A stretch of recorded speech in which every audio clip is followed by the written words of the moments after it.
Tere tulemast Euroopa päeva veebiloengule Eesti ja Euroopa Liidu välispoliitika muutuvas maailmas.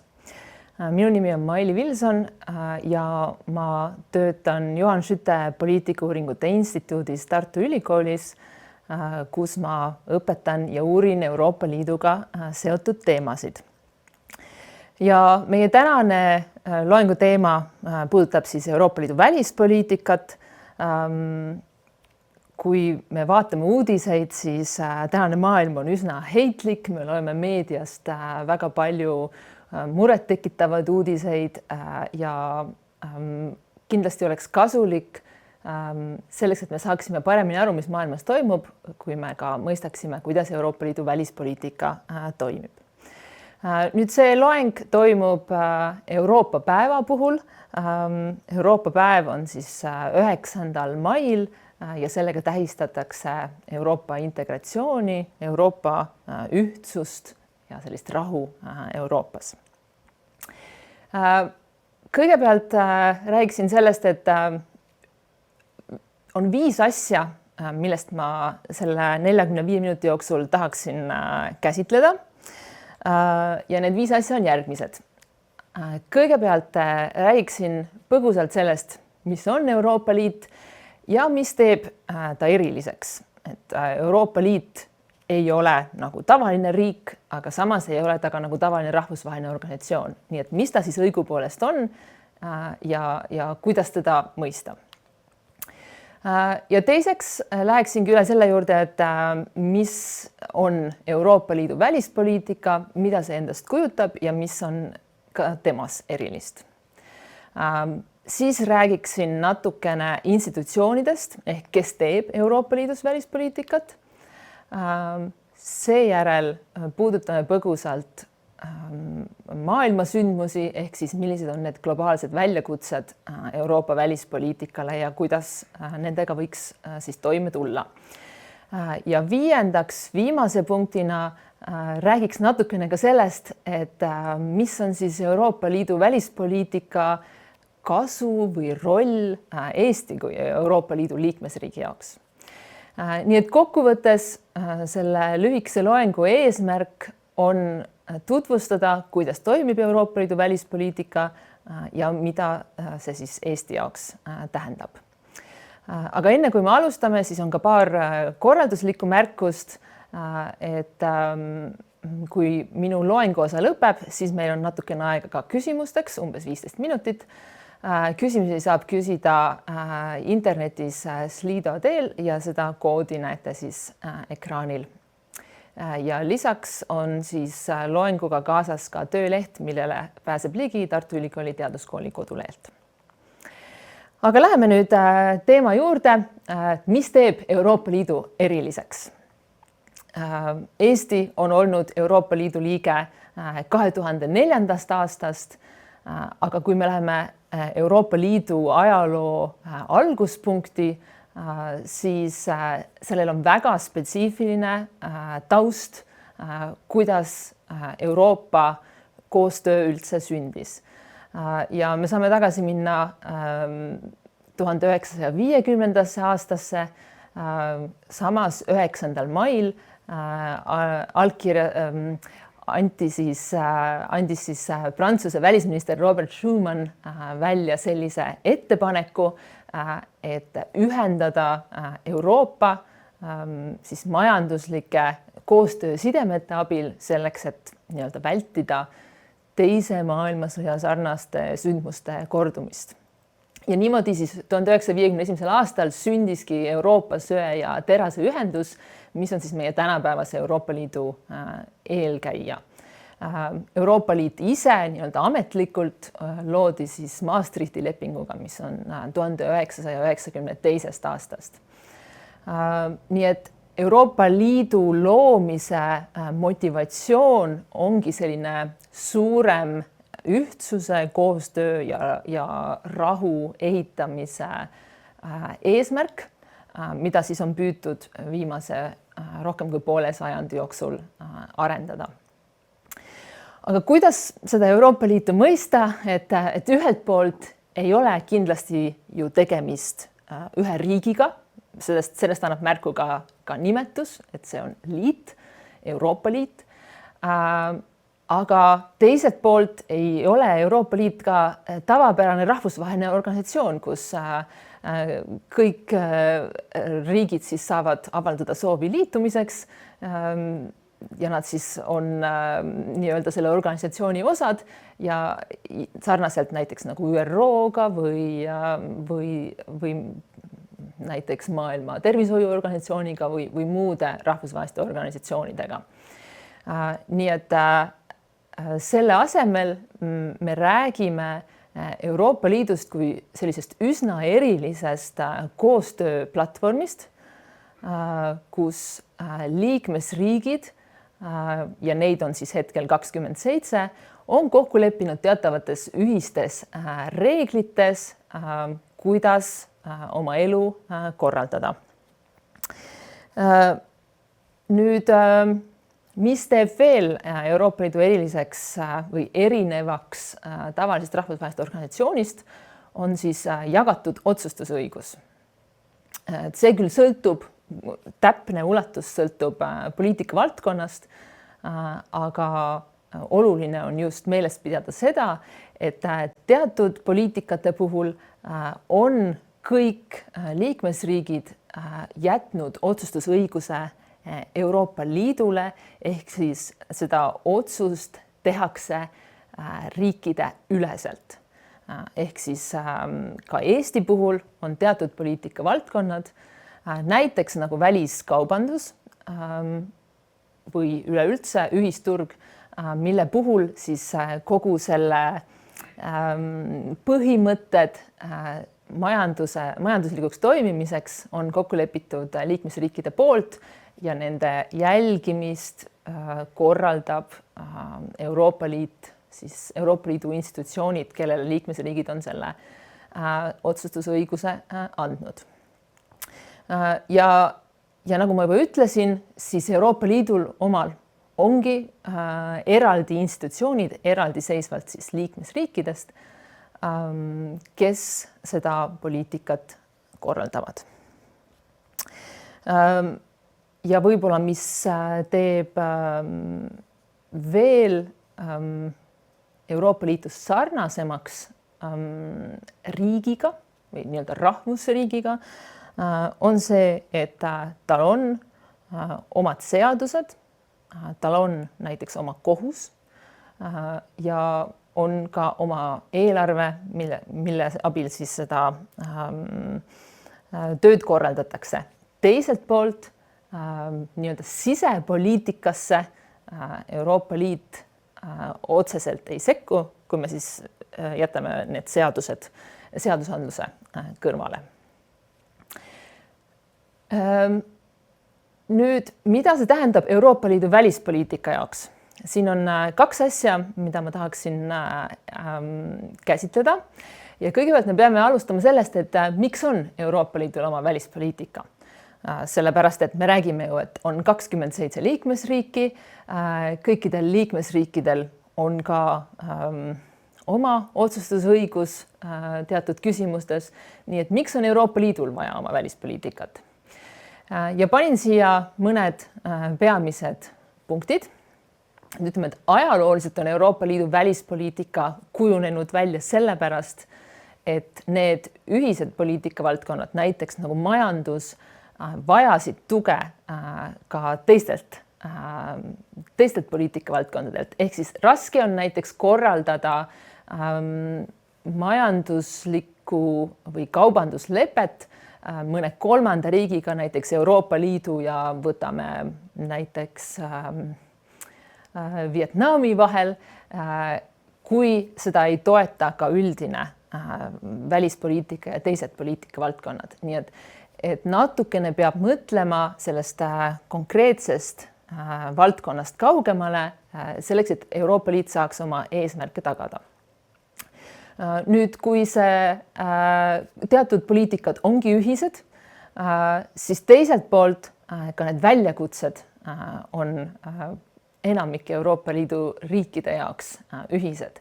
Seega on täiesti loogiline, et ka tegutsetakse ühiselt ja valitakse siis selliseid vastuseid või lahenduskäike poliitikatele samamoodi üheskoos.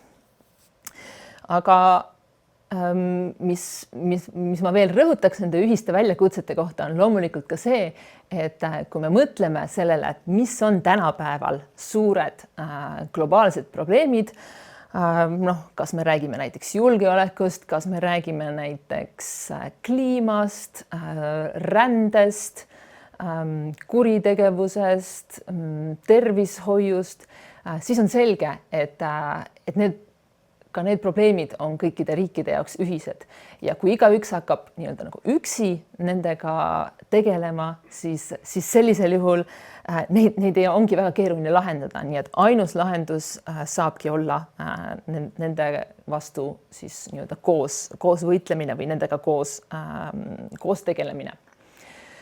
Nii et parimad näited sellest ongi siis ka siin ekraanil näha, et kui me räägime julgeoleku tagamisest, kindlasti räägime vähemalt Euroopa kontekstis lisaks Euroopa Liidule ka NATOst. Euroopa Liidu julgeolekupoliitikani me jõuame ka mõne aja pärast. Aga kui me räägime erinevatest konfliktidest või kriisidest või ka sõjast, mis toimub Euroopa Liidu piiri taga, siis on selge, et need mõjutavad kõiki Euroopa Liidu liikmesriike ja on mõttekam neile ühiselt rahvusvahelise koostöö kaudu reageerida.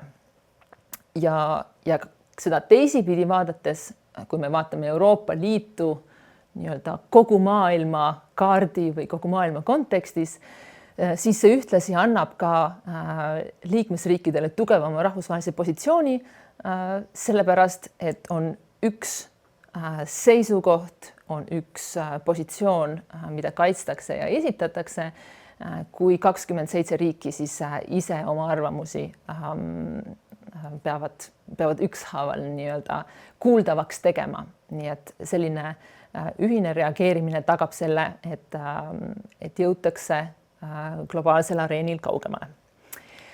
Nüüd, mis siis üldse iseloomustab seda Euroopa Liidu välispoliitikat? Kõigepealt räägime natukene väärtustest.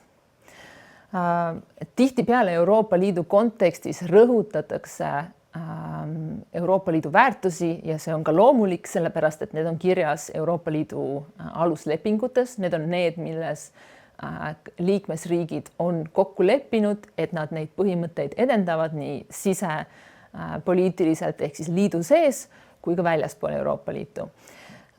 Ja nendest kõige tähtsamad põhimõtted on siis demokraatia ehk siis see, kuidas riiki valitsetakse, et meil toimuvad ausad valimised, et see protsess on vaba ja inimesed saavad tunda ennast siis kaitstud. Siis inimõigused ehk sisuliselt kõigi inimeste väärikuse ja vabaduse tagamine, õigusriik ehk siis see, et meil on sõltumatu kohus, et seadused on need, mille järgi valitsetakse. Rahu ehk siis rahu tagamine ja ütleme siis rahu tagamise poole püüdlemine kogu maailmas ja rahvusvaheline õigus ehk siis konfliktide lahendamine kokku lepitud rahvusvahelise õiguse põhimõtetest lähtuvalt. Nii et oluline on siin rõhutada seda, et sellest lähtutakse nii liidu sisese koostöö korraldamisel kui siis ka Euroopa Liidu välispoliitikas ehk suhtluses kolmandate riikidega. Nüüd, mis veel on Euroopa Liidu välispoliitikale iseloomulik, siis kindlasti rõhutaksin siin seda liikmesriikide huvide eest seismist. Ja see on koos slaidil oleva järgmise punktiga, mis on siis nii-öelda ühehäälsus või konsensus otsuste tegemisel. Et erinevalt paljudest teistest poliitikavaldkondadest, kus Euroopa Liidul on kas täielik või osaline ehk siis jagatud otsustusõigus liidu ja tema liikmesriikide poliitikate korraldamisel, siis välispoliitika on üks selline valdkond, kus peab saavutama nii-öelda konsensuse ehk kõik liikmesriigid peavad olema nõus, et teatud välispoliitilisi otsuseid üldse vastu võtta.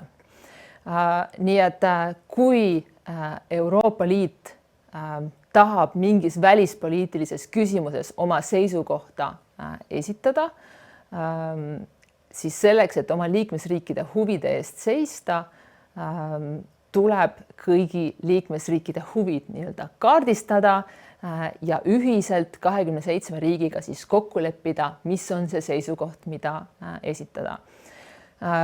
Nagu me teame või oleme meediast ka jälginud, siis teatud küsimustes on see lihtsam ja teatud küsimustes on see ka keerulisem. Nii et kuigi Euroopa Liit saab oma liikmesriikide nimel välispoliitilisi seisukohti väljendada, siis ta ei tohi seda teha ilma selleta, et liikmesriigid ei oleks talle seda õigust või seda nõusolekut andnud. Nii et see on oluline meeles pidada, kui me hakkame rääkima sellest, et miks Euroopa Liidu puhul teatud juhtudel see otsustamine võtab nii-öelda kaua aega, siis sageli on selle taga see, et liikmesriigid parajasti tegelevad nende huvide ja siis nii-öelda ühise sõnumi kokkuleppimisega. Nüüd kolmas aspekt, mis iseloomustab veel Euroopa Liidu välispoliitikat, on diplomaatia ja nii-öelda pehme jõu kasutamine. Pehme jõud tähendab siis seda, et kasutatakse selliseid välispoliitilisi vahendeid, mis ei ole nii-öelda näiteks sõjalised või muus mõttes agressiivsed välispoliitilised meetmed. Et diplomaatia puhul siis me räägimegi läbirääkimistest, me räägime veenmisest, me räägime näiteks erinevatest soodustuste pakkumisest. Seda saab teha näiteks siis poliitiliselt, seda saab teha majanduslikult, mingisuguse majanduskoostöö kaudu või näiteks arenguabi kaudu. Aga need on need vahendid, mida Euroopa Liit siis peamiselt kasutab. Kui me räägime armeest või kui me mõtleme sõjaväest, siis me mõtleme tavaliselt kas näiteks Eesti sõjaväest või me räägime NATOst ja me ei räägi nii palju Euroopa Liidust. Nüüd Euroopa Liidul on küll oma väike nii-öelda sõjaline vägi, aga ta ei ole Euroopa armee selles mõttes. Nii et Euroopa Liidul ka puudub selline sõjaline võimekus, et sellist nii-öelda kõvemat jõudu siis kasutada. Ja see on olnud teadlik valik, sest kui me tuleme tagasi nende Euroopa Liidu loomise aluspõhimõtete juurde, siis eesmärk ongi olnud rahu tagamine. Nii et Euroopa Liit on pigem keskendunud sellisele kriiside ennetamisele, stabiilsuse tagamisele, koostöös ka rahvusvaheliste partneritega, aga Euroopa Liit ise ei käitu selles mõttes riigina, et ta näiteks sõjalise jõu abil siis sekkuks kusagil mujal. Et ainus erand, mis siin ongi sõjalised ja tsiviilmissioonid, mis tähendab siis seda, et Euroopa Liit saadab näiteks kas sõjakolletesse või riikidesse, mis on siis nii-öelda näiteks kodusõja järele ülesehitamise ajal vajavad erinevat siis abi, kas rahu tagamisel, kas näiteks piirikontrollis, kas mingis muus näiteks kui on tegu konflikti osapooltega, siis nende konflikti osapoolte seisukohtade vahendamisel ja muud sellised küsimused, et see on see, kus siis Euroopa Liidu selline nii-öelda sõjaline pool tuleb mängu.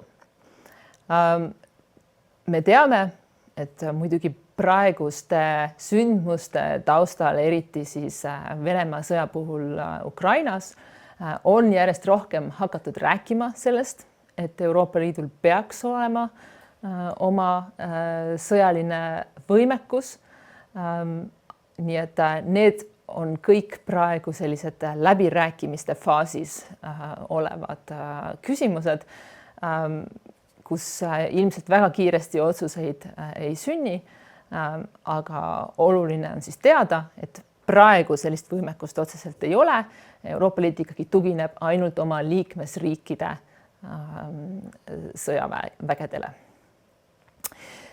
Ja nagu ma juba mitu korda rõhutasin, siis Euroopa Liidu puhul on oluline see, eriti välispoliitika puhul on oluline siis see, mida liikmesriigid arvavad, ehk siis Euroopa Liidu välispoliitika eksisteerib liikmesriikide ehk siis nii-öelda rahvusriikide nagu Eesti välispoliitika kõrval.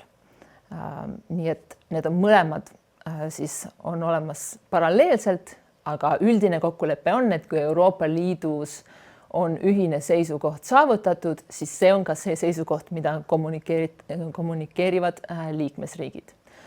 Kui Euroopa Liidu puhul sellist seisukohta ei õnnestu, sellist ühist seisukohta ei õnnestu saavutada, siis on liikmesriikidel muidugi käed vabamad ja sellistel puhkudel siis ka 27 liikmesriiki võivad olla siis erinevate seisukohtadega. Ja selliseid juhtumeid on päris palju, sõltuvalt siis konkreetsest küsimusest ja mis kellegi rahvuslikud huvid on. Nii et veel kord siis kokkuvõttes Euroopa Liidu välispoliitika puhul on oluline need väärtused, millele Euroopa Liit tugineb ja mida ta püüab siis edendada ka suhetes kolmandate riikidega. Siis otsuseid saab vastu võtta ainult ühehäälsuse või nii-öelda konsensuse põhimõttel, ehk siis kõik liikmesriigid peavad olema kõigi Euroopa Liidu välispoliitiliste otsustega nõus. Ja kolmandaks, Euroopa Liit on pigem oma välispoliitikas keskendunud diplomaatiale ja erinevatele nii-öelda nagu pehmetele välispoliitika vahenditele kui sõjalisele jõule. Nüüd vaatame järgmiseks seda, et kes siis teeb Euroopa Liidus välispoliitikat. Et meil Eestis on kindlasti saanud rohkelt tähelepanu see, et meil on nüüd ametikoht, mida täidab Kaja Kallas, välis- ja julgeolekupoliitika kõrge esindaja Euroopa Liidus.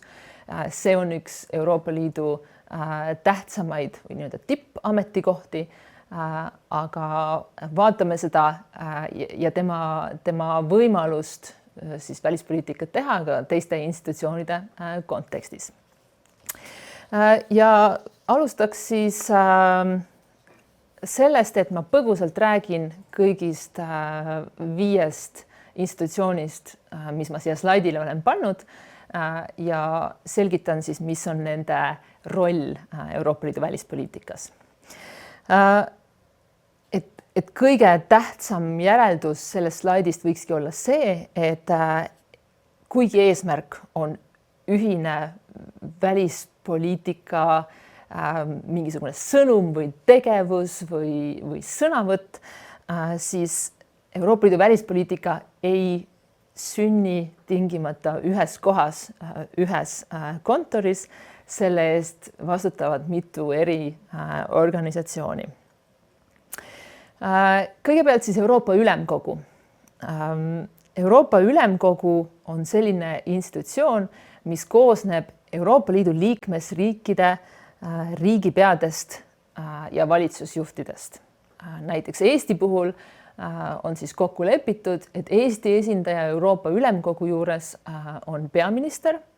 Mõnedes teistes riikides, ennekõike siis presidentaalsetes riikides, võib see olla ka riigi president. Et Eestis president Euroopa Ülemkogu istungitel ei käi.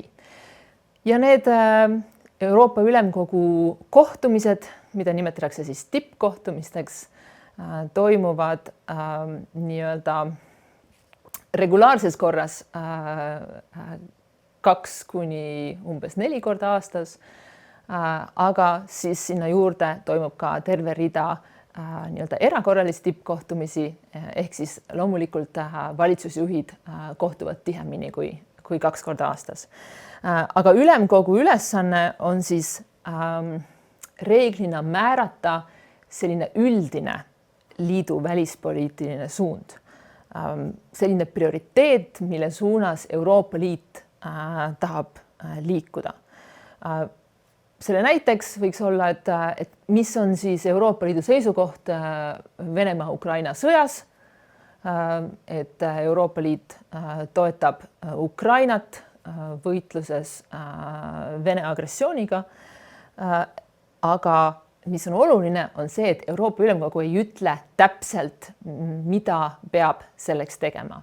Ehk siis ülemkogu defineerib sellise laia poliitilise suuna, aga selleks on teised institutsioonid, kes siis hakkavad seda suunda reaalselt ellu viima.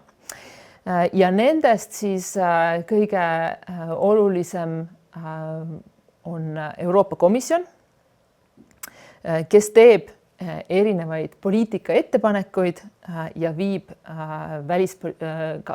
erinevaid poliitikaid ellu, sealhulgas ka välispoliitikat, kes vastutab eelarve, kogu siis liidu nii-öelda rahastuse eest, aga spetsiifilisemalt, mis puudutab välispoliitikat, Euroopa Komisjon siis vastutab näiteks arenguabi andmise eest kolmandatele riikidele ja väliskaubanduse korraldamise eest. Kuna Euroopa Liit on ühisturg, siis see tähendab seda, et kogu majanduspoliitika, kui ükskõik milline kolmas riik soovib midagi näiteks Euroopa Liidu turgudel müüa, siis see poliitika on ühine, sõltumata sellest, kas ta soovib seda müüa Itaalias või Eestis või Iirimaal. Ja seda siis aitab tagada Euroopa Komisjon. Me võime komisjonist teatud mõttes mõelda kui täidesaatvast võimust. See võib-olla välispoliitika puhul ei ole päris nii, sest meil on siin veel üks institutsioon, mis tuleb mängu. Aga kui me räägime näiteks väliskaubandusest, siis on Euroopa Komisjon justkui selline ministeeriumi laadne siis institutsioon, kes aitab korraldada seda igapäevast poliitikat. Nüüd Euroopa Komisjoniga on otseselt seotud ka välisasjade kõrge esindaja, mis on siis selline ametikoht, mis kuulub Euroopa Komisjoni volinike hulka ja tema ülesanne on konkreetselt siis esindada Euroopa Liitu rahvusvahelistes suhetes ja juhtida siis Euroopa Liidu välispoliitika elluviimist. Jällegi teatud tingimustes me võiksime sellest mõelda kui välisministrist tavalise riigi puhul. Nii et välisasjade kõrge esindaja on Euroopa Komisjoni osa.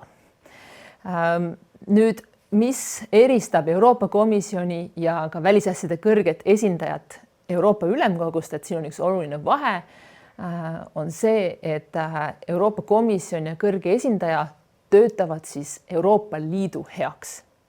Euroopa Ülemkogu koondab, nagu ma ütlesin, valitsusjuhte, ehk siis seal on see, kus liikmesriigid on esindatud. Aga Euroopa Komisjon töötab ainult Euroopa Liidu, mitte konkreetselt ühegi liikmesriigi huvides. Ja samamoodi on siis ka välisasjade kõrge esindajaga, et ehkki see kõrge esindaja on hetkel Eestist, Kaja Kallas, siis ta ei täida seda ametikohta mitte nii-öelda Eesti esindajana, vaid ikkagi ta esindab kogu Euroopa Liitu. See tähendab, et ta peab esindama ka teiste Euroopa liikmesriikide huvisid.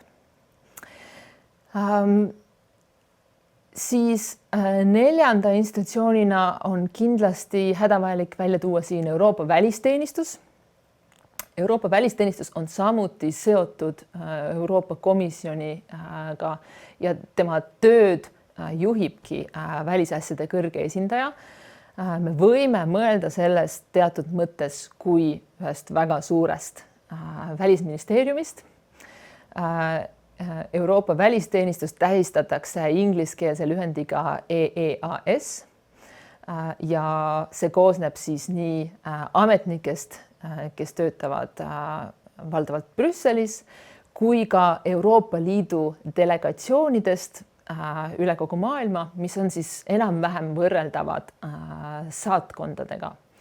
Aga peab ütlema, et siis Euroopa Liidu delegatsioonid üle kogu maailma, et nende rollid on natukene erinevad võrreldes tavalise liikmesriigi saatkonnaga, kui me seda mõtleme, eriti näiteks, kui asi puudutab konsulaarküsimusi. Sellegipoolest Euroopa välisteenistus on see, kes nüüd igapäevaselt viib ellu välispoliitikat kõrge esindaja juhtimisel, aga liikmesriikide poolt siis ka tulnud nägemuse või ettepanekute puhul. Ja kui me räägime veel sellest, et kuhu mahub siin või kuidas on liikmesriigid siin veel esindatud, siis antud slaidilt puudub üks institutsioon, mille nimi on Euroopa Liidu Nõukogu. Siis Euroopa Liidu Nõukogu on samuti liikmesriikide esindus. Nii et mõnes mõttes on ta samal poolel Euroopa Ülemkoguga. Et Euroopa Liidu Nõukogus kogunevad siis iga kuu Euroopa Liidu liikmesriikide välisministrid, kes samamoodi annavad siis sisendit ja püüavad kokku leppida selles, milline on Euroopa Liidu ühine seisukoht. Et kui Euroopa Ülemkogu koosneb valitsusjuhtidest, kes paljuski kohtuvad pigem harva ja teevad selliseid üldisi otsuseid, siis Euroopa Liidu Nõukogu on see, kes siis nii-öelda seda liikmesriikide soovi pidevalt esindab. Ja siia slaidile olen ma pannud ka Euroopa Parlamendi. Küll aga on oluline rõhutada, et Euroopa Parlamendil on välispoliitikas võrdlemisi piiratud roll. Et Euroopa Parlament saab küll mõjutada seda, kuidas saab avaldada nii-öelda oma seisukohti, kuidas Euroopa Liidu välispoliitika peaks välja nägema või mis on nende arvates oluline, aga nad ei saa kohustada Euroopa Liitu siis liikmesriikide asemel mingisuguseid välispoliitilisi seisukohti võtma. Nii et ta ei saa otsustada välispoliitika sisu üle, aga ikkagi saab nii-öelda oma positsioonilt kui selline ainus valitav institutsioon, mis esindab kõiki Euroopa Liidu liikmesriike, ta saab mõjutada seda välispoliitika kujundamist. Muu hulgas ta saab seda mõjutada näiteks ka Euroopa Liidu eelarvet heaks kiites. Ta saab öelda, et kas need ressursid on siis parlamendi hinnangul õigesti kasutatud. Nii et kui me nüüd püüame seda maastikku kokku võtta, siis ühelt poolt on Euroopa Liidu välispoliitikas oluliseks jõuks liikmesriigid ja siin on meil siis ennekõike kaks institutsiooni, Euroopa Ülemkogu ja Euroopa Liidu Nõukogu, mille kaudu seda välispoliitikat kujundatakse. Ja teiselt poolt on siis nii-öelda rahvusülesed institutsioonid, Euroopa Komisjon, Euroopa välisteenistus ja välisasjade kõrge esindaja ja Euroopa Parlament, kes siis tegelevad konkreetsemalt siis välispoliitika elluviimisega, erandina siis Euroopa Parlament, kellel on seda sõnaõigust oluliselt vähem. Nüüd, mida see siis kõik tähendab või kuidas siis Euroopa Liit nende eeltoodud põhimõtete ja institutsioonide alusel saab reageerida siis maailmas toimuvale. Millised on need väljakutsed ja millised on need vastused, kuidas Euroopa Liit seda saab teha. Et praegusel ajal tõepoolest see maailm on väga kiirelt muutuv ja keeruline ja see tähendab seda, et välispoliitika on mitte ainult olulisel kohal, vaid need ootused välispoliitikale ja välispoliitika tegemisele on võib-olla isegi veel kõrgemad kui tavalistes oludes. Selline rahvusvaheline olukord on pingestunud, meil on mitu suurt võimu, ennekõike me räägime võib-olla USA-st ja Hiinast, kes siis nii-öelda globaalselt proovivad siis saavutada mingit kontrolli, domineerida, dikteerida seda, mis on rahvusvahelises poliitikas tähtis. Nii et selline konkurents on tihenenud ja see olukord on muutunud siis võrreldes varasemaga. Nii et Euroopa Liidu jaoks samamoodi nagu liikmesriikide jaoks on oluline siis kiiresti reageerida. Loomulikult kõige akuutsem ja kõige keerulisem küsimus praegu on Venemaa agressioonisõda Ukrainas, kuidas tegeleda julgeoleku ohuga ja mitte ainult julgeoleku ohuga, vaid täiesti nii-öelda senise maailmakorra muutusega, et see on Euroopa Liidu jaoks olnud hetkel võtmeküsimus, et millised saavad olla lahendused, mida Euroopa Liit saab enda poolt antud olukorras teha. Nii et ühelt poolt tuleb lihtsalt reageerida sellele, mis toimub, aga teiselt poolt on ka oluline jällegi, kui me vaatame tagasi või mõtleme tagasi nende Euroopa Liidu väärtuste peale, siis on oluline püüda seda konflikti, seda sõda lahendada. Loomulikult see ei ole ainus sõda või sõjaline konflikt, mis maailmas toimub. Nii et pea kõigis nendes küsimustes on Euroopa Liidul vaja kujundada oma seisukoht ja vaja kujundada oma igapäevast poliitikat. Aga lisaks sõdadele me võime rääkida ka teistsugustest julgeolekuohtudest, mõtleme näiteks siin terrorismi peale, küberturvalisuse peale, nii et neid julgeolekuohte on oluliselt rohkem. Valeinfo ja infosõda, kui me juba räägime küberjulgeolekuohtudest, aga see on siis selline nii-öelda hübriidoht, ehk siis millele ühelt poolt võib proovida leida nii-öelda tavalisi või käegakatsutavaid lahendusi, et näiteks kui meil on vaja ära keelata mingisuguseid meediakanaleid või mis siis nii-öelda edastavad sellist vaenulikku infot, siis see võiks olla nii-öelda nagu üks selline nagu käegakatsutav tegevus, aga teiselt poolt on terve rida asju, mida tuleb samamoodi infosõja ja propaganda vastu võitlemiseks siis rakendada ja need lahendused jällegi saavad olla ainult riigiülesed. Nii et siin on sellest ainult teatud määrani kasu, et iga liikmesriik selle vastu võitleb. See on ka oluline, aga need lahendused peavad olema globaalsemad. Siis kindlasti kliimapoliitika ja ränne on olulised teemad, et kui me räägime kliimamuutustest ja selle tagajärjel toimuvast migratsioonist, et see on kindlasti üks küsimus, millele jällegi ei ole Euroopa Liidu liikmesriikidel siis mõtet nii-öelda nagu ükshaaval võidelda, vaid see on asi, kus on siis eesmärk tagada, et see poliitika oleks ühine. Ja selle näiteks võiksid siis olla nii Euroopa Liidu arengukoostööpoliitika. Euroopa Liit on muide nii-öelda maailma suurim arengukoostöö doonor, eriti pärast seda, kui USA on oma tegevust kokku tõmmanud.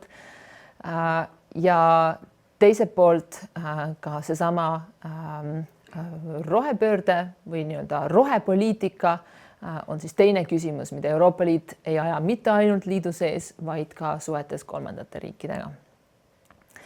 Nüüd üks oluline küsimus on kindlasti ka majandus, sest Euroopa Liit oma olemuslikult algusest peale on selle kese on olnud nii-öelda selline majandusliit, majanduskaubandusliit ja majanduslik koostöö. Ehk siis küsimus on selles, et kuidas Euroopa Liit siis saab tagada sellist investeerimiskeskkonda, kuidas ta saab meelitada siis teisi riike ja teiste riikide ettevõtteid Euroopa Liidu sees tegutsema ja samas ka, kuidas siis nii-öelda suhelda kolmandate riikidega, mis puudutab ütleme võib-olla konkurentsi, näiteks kui me räägime tollidest, impordist ja kõigest muust. Nii et Euroopa Liidu selline välispoliitika põhialus ongi olnud siis see, et Euroopa Liit on nii-öelda usaldusväärne partner nende erinevate meetmete mõte on see, et nad on nii-öelda nagu etteaimatavad ja sellist ühist poliitikat siis suunatakse kõikidele kolmandatele riikidele. Et siin võiks olla ka see mõttekoht meile kõigile, et kui meie oleks siis Euroopa Liidu välispoliitika kõrged esindajad, et mis siis on see probleem, mille lahendamisest tuleks alustada selleks, et selliseid väljakutseid lahendada. Et kas on mõni, mis on oluliselt tähtsam, mis on see kõige põletavam probleem, mis on kõige muu alus, kas üldse saab niimoodi mõelda, et on ainult üks küsimus, mida lahendada või on neid terve rida. Nii et siin on see mõttekoht meile kõigile, et mis on see, millest alustada. Nüüd on meil veel natuke aega, et rääkida ka Euroopa Liidu välispoliitikast ja selle tähtsusest Eesti jaoks. Et kui me mõtleme sellele, et Euroopa Liidus on 27 liikmesriiki ja Eesti on kahtlemata seal väiksemate seas, siis milline on ühelt poolt Eesti võimekus mõjutada seda, mis Euroopa Liidus toimub, sealhulgas milline on Euroopa Liidu välispoliitika ja teiselt poolt siis mida annab või milliseid võimalusi annab siis Euroopa Liidu välispoliitika Eesti jaoks. Kuna välispoliitika on üks nendest valdkondadest, kus liikmesriigid peavad kõik olema nõus erinevate välispoliitiliste otsustega, siis siin on asi, võiks öelda, väga lihtne, et kõik 27 liikmesriiki on selles mõttes täpselt ühel positsioonil, et kui üks ütleb ei, kas see on siis Eesti, kas see on Ungari, kas see on Saksamaa, siis peab seda välispoliitika kujundamist jätkama kuni ühise seisukoha leidmiseni. Ma tulen selle teema juurde mõne hetke pärast ka tagasi. Aga et Euroopa Liitu võiks näha Eesti jaoks kui sellist välispoliitilist platvormi, see on Eesti võimalus siis suurendada oma mõju, sest Eesti, kui me jälle mõtleme sellele, et milline on Eesti võimekus kogu maailmas oma välispoliitikat kommunikeerida versus milline on see Euroopa Liidu platvorm, siis on selge, et Euroopa Liidus on Eesti välispoliitiliste seisukohtade võimendamine Eestile väga kasulik. Siis solidaarsuse poole pealt, et on oluline mõista, et kuigi Eesti on siis üks nendest liikmesriikidest, siis teised liikmesriigid, ütleme, et see põhimõte on see, et teised liikmesriigid näitavad alati üles siis solidaarsust oma teiste liikmesriikide vastu ja toetavad nende poliitikat. Ja viimaks ma tõstaksin esile ka selle võrgustiku küsimuse, et eriti just väiksemate liikmesriikide puhul on see probleem, et meie ressursid on väga piiratud. Aga olles osa Euroopa Liidu sellisest raamistikust, Euroopa Liidu võrgustikust üle kogu maailma, siis see võimaldab ka meil nii-öelda kõigest sellest kasu saada. Nii et need võimalused, mida siin slaidil on välja toodud, väärtused, julgeolek, nähtavus, diplomaatia ja ligipääs siis turgudele on võib-olla siis ka mõned peamised need kasutegurid siis ka Eesti jaoks. Aga et kindlasti on siin ka teisi aspekte, on ka omad piirangud. Me saame seda jälgida meediast, aga vahel lihtsalt ka seeläbi, kui me ootame, et Euroopa Liit on võtnud mingisuguse seisukoha, aga mingil põhjusel ta seda teinud ei ole, et siis peab vaatama sinna taha, et millised on need rahvuslikud huvid, milliste liikmesriikide rahvuslikud huvid on need siis, mis hetkel seda konsensuse otsimist mõjutavad. Loomulikult on meil siin konkurentsi liikmesriikide vahel, sealhulgas ka suuremate ja väiksemate vahel. Ja kui meil juba selline konsensuse otsimine käib, siis võib ka see otsustusprotsess venima jääda. Ja nagu eelnevalt ka mainitud, et näiteks sõjaliste otsuste või selliste nii-öelda kõvakäelisema välispoliitika puhul siis Euroopa Liit teeb oma osa, aga nende võimaluste piires, mis tal siis on.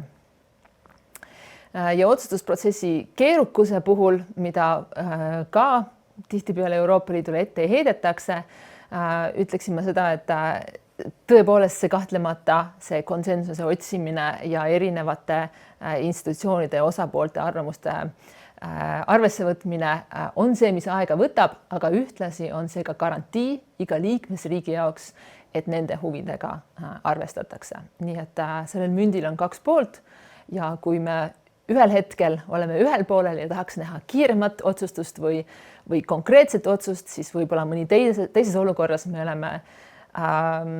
on meil hea meel selle üle, et ei ole võimalik ilma meie seisukohta arvestamata siis seda ühist seisukohta kujutada, mis võib-olla läheks meie huvidega vastuollu.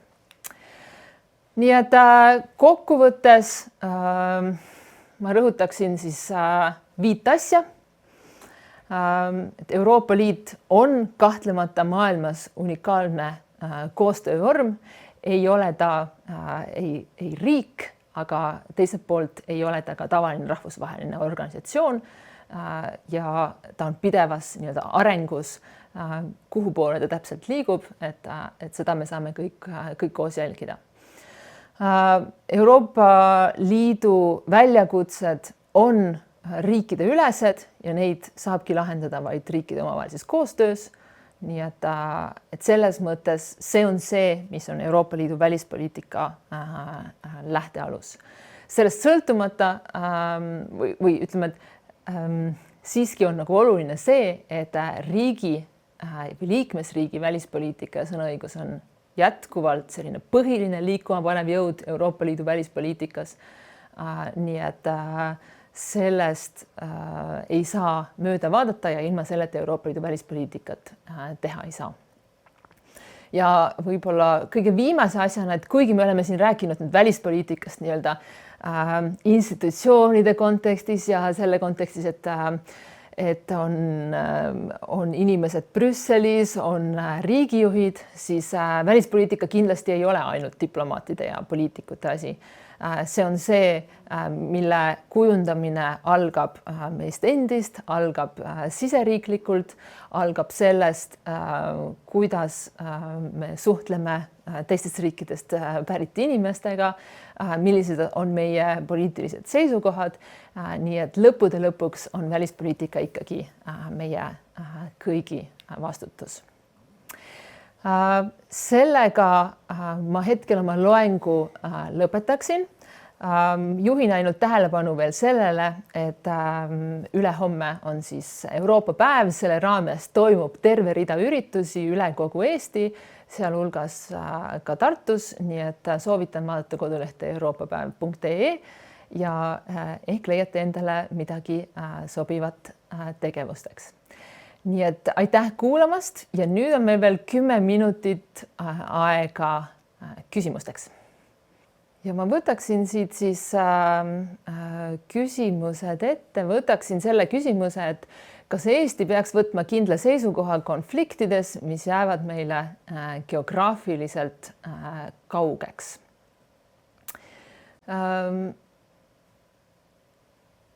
Nüüd see on tegelikult väga hea küsimus, mis räägib sellest, et mis on selline Eesti ja Euroopa Liidu välispoliitika vahe ja võib-olla tulebki tagasi selle juurde, et milline on Eesti välispoliitiline võimekus kui Euroopa Liidu liikmesriigi välispoliitiline võimekus.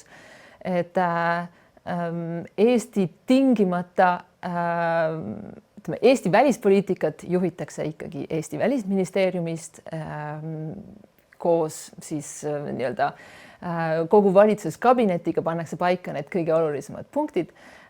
Nii et see, kus küsimustes siis Eesti võtab välispoliitilise seisukoha, see sõltub ikkagi Eesti valitsusest.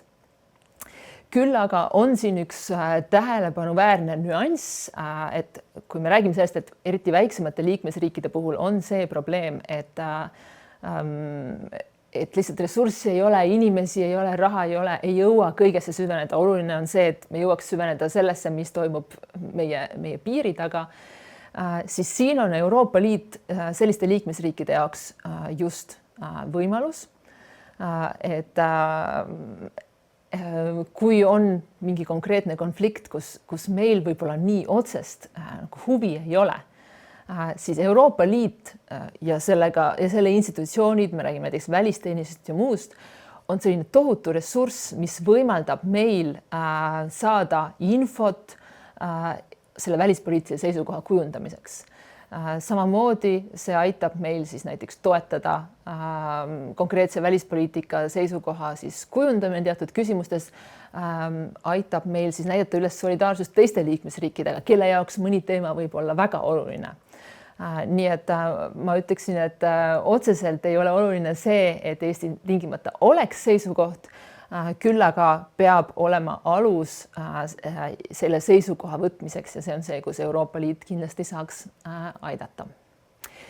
Nüüd järgmine küsimus. Kas Euroopa Liidu välispoliitika kaalukus globaalselt on viimase 5 aasta jooksul seoses erinevate kriisidega suurenenud või vähenenud?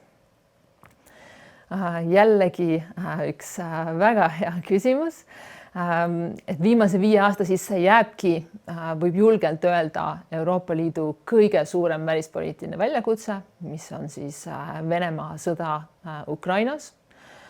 See puudutab Euroopa Liitu otseselt, sellepärast, et see ühe korraga riivab neid alusväärtusi, millel Euroopa Liit põhineb, millele ma enne viitasin. See puudutab Euroopa Liidu enda identiteeti, kui me rääkisime sellest, et mis on see põhjus, miks Euroopa Liit üldse on loodud rahu tagamiseks Euroopas, siis see hetkel enam ei ole nii. Siis see puudutab konkreetselt Euroopa Liidu poliitikaid, sellepärast, et Ukraina on pikka aega olnud Euroopa Liidule väga oluline partner. Ta ei ole olnud mitte lihtsalt üks paljudest kolmandatest riikidest, vaid ta on pikalt olnud idanaabruse poliitika sihtriik ja viimastel aastatel siis on ka saanud ju kutse, Ukraina on esitanud siis sooviavalduse liituda Euroopa Liiduga, nii et tegu on ka Euroopa Liidu kandidaatriigiga. Nüüd, kas Euroopa Liidu kaalukus sellel viimase 5 aasta jooksul on vähenenud? Ma arvan, et tegelikult mitte, sellepärast, et Euroopa Liidu puhul on just oluline see, kuidas ta käitub kriiside puhul. kui on selline tavaline aeg, siis Euroopa Liidul on üsna neid poliitilisi otsuseid võib-olla ei teha piisavalt kiiresti, aga kriisid on need, mis sunnivad teda reageerima. Liikmesriigid sunnivad nii-öelda Euroopa Liitu seisukohta võtma. Nii et me oleme tegelikult näinud Euroopa Liidu välispoliitika mõttes viimase 5 aasta jooksul minu hinnangul ikkagi tohutut arengut. Me ei pruugi olla rahul kõige sellega, mis on toimunud. Me võib-olla näiteks Eesti seisukohalt me tahaksime rohkem, me tahaksime kiiremini, me tahaksime karmimat poliitikat, aga tegelikult on silmnähtavalt näha, kuidas Euroopa Liit on oma välispoliitikas muutunud otsustavamaks. Järgmine küsimus on, kuidas suudab Euroopa Liit säilitada ühtsust välispoliitikas olukorras, kus liikmesriikide huvid ja ajalooline kogemus näiteks Venemaa või Hiinaga on väga erinevad? Jah, ma ütleks, et see on üks kõige tõsisemaid väljakutseid, mis Euroopa Liidul praegu on. Võib-olla kõige suurem näide või ütleme meile kõige lähedasem näide antud küsimusest on see, kuidas käituvad Ungari ja Slovakkia Ukraina sõja küsimustes. Me teame, et need 2 liikmesriiki, aga eriti Ungari, on siis pidevalt leidnud viise, kuidas viivitada Euroopa Liidu poliitiliste otsuste vastuvõtmist. Nii et võib-olla see on selline eriti päevakajaline praegu, aga loomulikult sama asi, Venemaa suunaline poliitika või ka Hiina suunaline poliitika sõltub väga palju sellest, kuidas liikmesriigid suudavad omavahel kokku leppida ja kuidas nad siis tajuvad või kas nad siis tajuvad neid riike ohtudena. Ma ütleks niimoodi, et siiamaani nad on suutnud selles kokku leppida, nii et mis on võib-olla oluline, ongi see lõpptulemus, sest kui ükskord see kokkulepe on saavutatud, kui see ühine seisukoht on leitud siis erinevate läbirääkimiste tulemusena, siis võime ka kindlad olla, et Euroopa Liit seda seisukohta esitab. Nii et ühelt poolt see võib võtta palju aega, aga see viib ka lõpuks tulemuseni. Ja kuidas liikmesriigid sellega siis toime tulevad, seda on teadlased ka väga palju uurinud, et millised erinevad läbirääkimise mehhanismid siin mängu tulevad, aga kindlasti oluline on see alati mõelda nende läbirääkimiste juures, kui need 27 liikmesriiki on laua ümber, et siis täna võib mul olla selles konkreetses küsimuses see konkreetne positsioon ja ma vajan, et teised liikmesriigid mind toetaksid. See tähendab seda, et kui järgmine kord mõnel teisel liikmesriigil on samasugune mure või neil on samasugune olukord, siis ka nemad vajavad minu toetust. Nii et sellepärast on alati oluline proovida leida see läbirääkimise koht, kuidas siis veenda ka teisi liikmesriike oma seisukohta toetama. Jõuame võtta vist ühe küsimuse veel ja see on siis see, et kui suur mõju on väikeriikidel nagu Eesti Euroopa Liidu ühispositsiooni kujundamisel näiteks julgeoleku küsimustes. Siin on tõepoolest mitu aspekti. On teatud poliitikavaldkonnad, mis ei ole küll välispoliitika, mille puhul tõesti piisab sellest, kui liikmesriigid on siis nii-öelda delegeerinud oma otsustusõiguse Euroopa Liidule ja Euroopa Liit teeb nende eest otsuse. Nüüd, nagu me rääkisime, siis välispoliitikas see nii ei ole ja oluline on, mida liikmesriigid arvavad. Kuna otsused tuleb ikkagi võtta vastu nii, et kõik liikmesriigid on nõus, siis sellises olukorras me võime öelda, et kõik riigid on laua taga võrdsed. Samas jah, loomulikult me teame, et neid olukordi on erinevaid. Üks viis kuidas väikeriigid seda probleemi siis saavad lahendada, kui nad on nii-öelda vastamisi võib-olla mitme suurema riigiga, kelle seisukoht on kardinaalselt erinev, on samamoodi koostöö. Et näiteks Eesti kontekstis me räägime näiteks Põhjala ja Balti riikide ja võib-olla ka Kesk-Ida-Euroopa riikide üldisemalt sellisest koostööst, et kui kõik need riigid on saavutanud nii-öelda nagu ühise läbirääkimiste seisukoha, siis neil on kindlasti võimalus mõjutada seda Euroopa Liidu ühispositsiooni kujundamist. Selleks tuleb kahtlemata teha palju tööd, selleks tuleb kahtlemata palju läbi rääkida, aga see on üks peamisi viise, kuidas Euroopa Liit praegu töötab ja see on ka see, et mis on siis nii-öelda taganud selle, et kõikide Euroopa Liidu liikmesriikide huvisid arvestatakse. Aga nüüd on meie aeg otsas. Aitäh kuulamast, head Euroopa päeva ja ilusat kevadet!